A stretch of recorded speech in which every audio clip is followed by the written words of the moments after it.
Hey guys, welcome back to another episode of Why No One Plays. Last episode we covered Rel, a support who despite having very strong performance in terms of win rate, doesn't get fielded by many players in light of her clunky gameplay and lack of anything that makes her special to play over other tank supports. Today I want to head into the jungle and cover another champion with a similar issue. We're going to be talking about Rek'Sai, the Void Burrower. Fun fact, I was watching one of Outside Joke's useless information videos and it turns out she's the only mother out of all 157 champions. Yes, in case you didn't know, she's a female.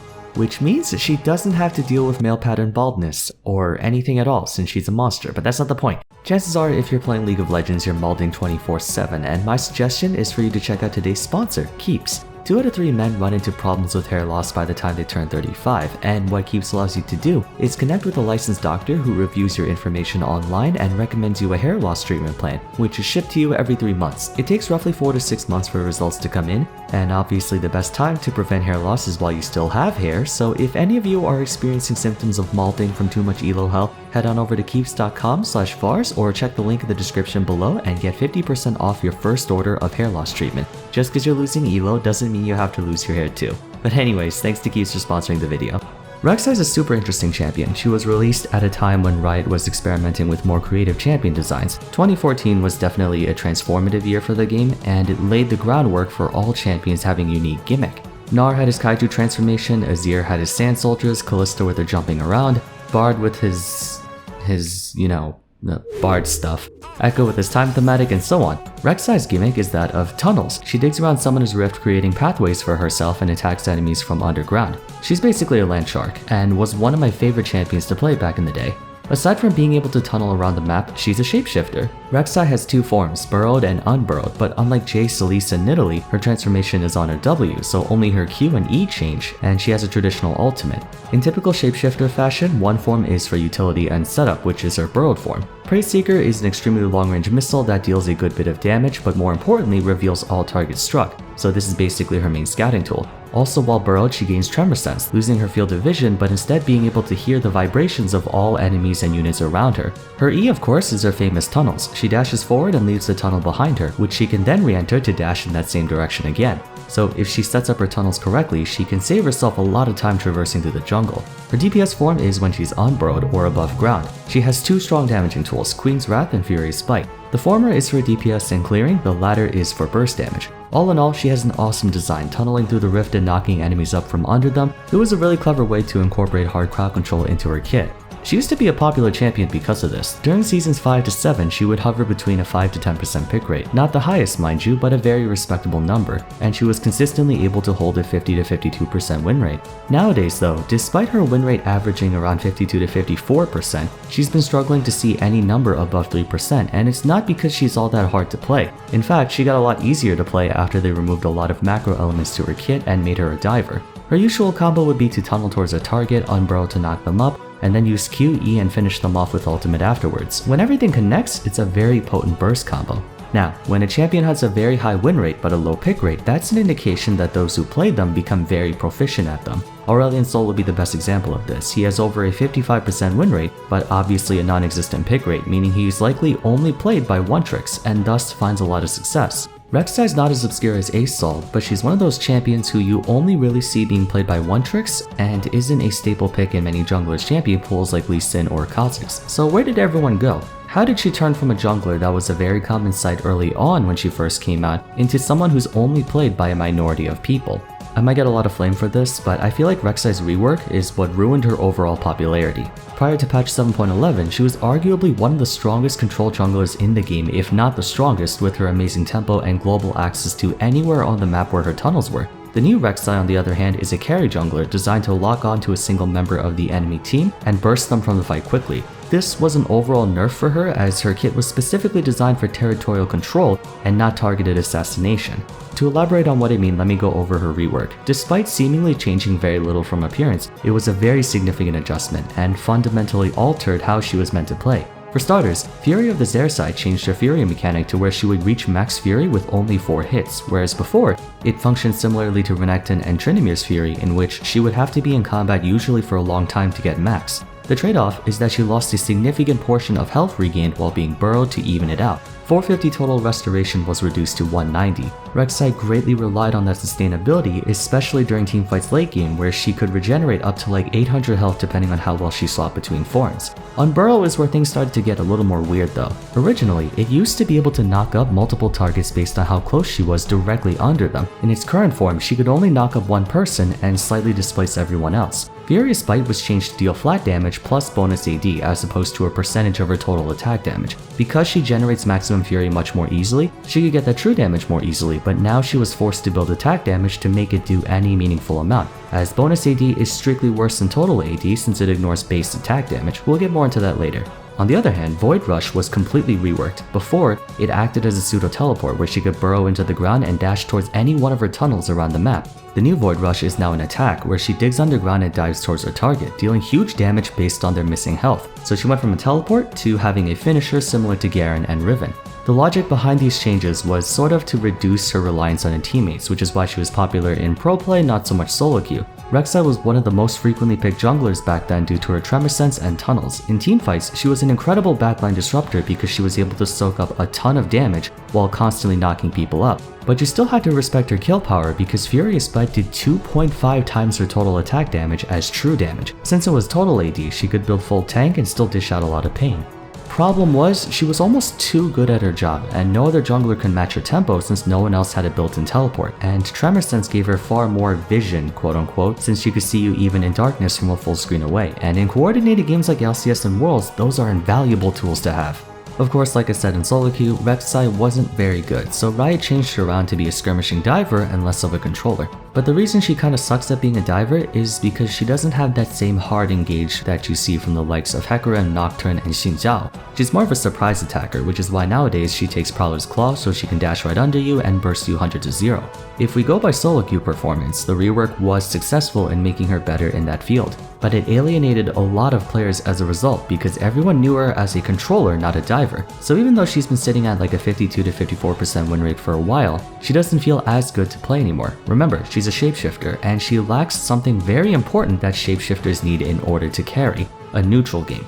Nidalee, Elise, and Jace are strong carry champions because they have the ability to play the neutral game if the situation demands them to. To some extent, even Gnar does this. Sure, he can't transform at will, but he's really hard to catch in mini form. Rek'Sai doesn't have this privilege. Both her burrowed and unburrowed forms are melee in nature, so she has no way of exerting pressure from a distance the way her peers can. That wasn't a problem back then because again, she wasn't a carry, she was a controller tank whose burrowed form was used to sense nearby enemies. Even though she lost her natural sight, Tremor Sense was more than enough to track down the location of moving targets in almost real time. With this nerfed, Rek'Sai's ranged form, so to speak, is now more dangerous for her to be in than her melee form. In my Shapeshifters video, I talked about how half of their power is split into their two stances, and usually, their melee stance doesn't have enough setup or kill power to do the job on its own. That's where the ranged stance come in. It's designed to set them up for a clean kill with melee stance. Jace's Shock Blast Acceleration Gate combo does a chunk of burst damage right from the start. He then uses Hypercharge and switches to Hammer stance, dives in, and finishes the job. Nidalee's Javelin Toss and Bushwhack activate her Prowl, empowering her takedown and pounce. Without that increased damage and range, her Cougar form is actually pretty weak. They can remain in their range stance for as long as they want to until the opportunity is just right because they have strong poke damage. Rek'Sai's Prey Seeker, even after receiving a 40% bonus AD ratio, doesn't do anywhere close to the same amount of damage as Nidalee, Jace, or Elise. Her goal is to look for targets and tunnel towards them to knock them up. So she has no neutral game. She can't pressure her opponents while burrowed, at least not anymore. Unless there's already wards placed or her teammates are nearby to supplement her lost vision in burrow form, she can only use Prey Seeker, which hardly covers enough area for her to feel safe about going in. Tremor Sense updating every 1.5 seconds also means you can't really track down enemies accurately, so she has to tunnel into a fight virtually blind.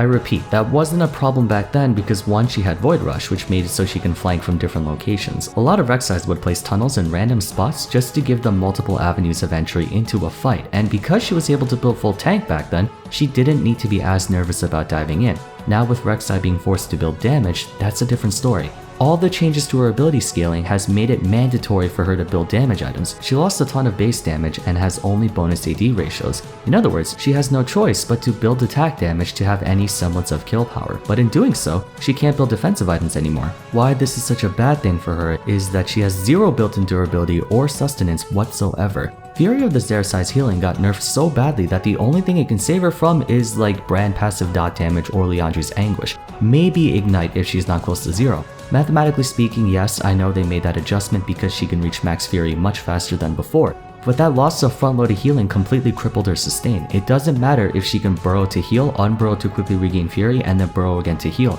She doesn't have defensive items, and her primary engage is the most important one. Before, she had to build tank to make up for the lack of innate defense. Almost every other diver in the game has built-in resilience or protection to give them enough staying power to not get blown up instantly right as they go in. Camille has adapted defenses, Hecarim has Spirit of Dread, Irelia has Defiant Dance, Warwick has Primal Howl, Renekton has Call the Meek and Dominus, Rengar with his insanely overpowered Battle Roars, Vi with Blast Shield, Pantheon with Aegis Assault, Lee Sin with Safeguard. I wasn't kidding. Rek'Sai is the only diver in all of League of Legends who doesn't have a meaningful defensive tool, and you can't count Void Rush's on target ability, because while it can be used to dodge counterattacks, it forces her to dive even deeper into a fight. She has no shield, no instant heal, no damage reduction, nothing. The standard build for her is Prowler's Claw and Edge of Night, and to their credit, they supply her with no shortage of attack damage and lethality to make her burst hit that much harder. Only after though can she think about building defensive options. I know a lot of players like to think bruiser items are broken because they make you invincible and give you a ton of damage,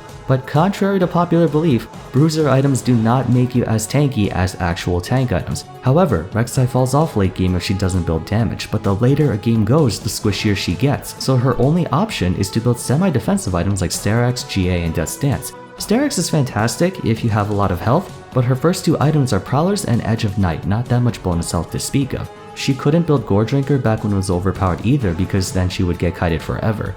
Divers are known for their ability to hit hard and fast, charging into the enemy team with brute force right from the start. Rek'Sai's engage consists of only her tunnel, a mid-range dash with a very long cast time and can be interrupted very easily because she has no CC immunity. She's also purely single target, so she has to focus all of her attention on one person, and if that one person is protected by their teammates, there's nothing she can do. Her assassination takes way longer than actual assassins. The one thing going for her is her insanely high burst damage, which is unusual for divers as the subclass is known more for sustained damage, but it's so hard to use that damage consistently when there's so many ways Rek'Sai can get screwed over.